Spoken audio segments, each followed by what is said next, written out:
Tembakan peringatan ini terpaksa dikeluarkan saat tim Resmob Polda Sulawesi Selatan dan Resmob Bulukumba menangkap seorang pelaku curanmor.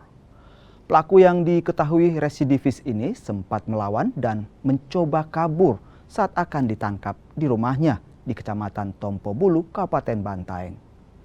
Pelaku berinisial BT alias Bahtiar ini diduga berperan sebagai pemberi dana kepada seorang pelaku lainnya untuk melakukan aksi pencurian sepeda motor. Berawal dengan adanya laporan polisi terkait maraknya aksi pencurian kendaraan bermotor roda 2 yang terjadi di wilayah Sulawesi Selatan, khususnya di Kabupaten Bulukumba dan Bantaeng.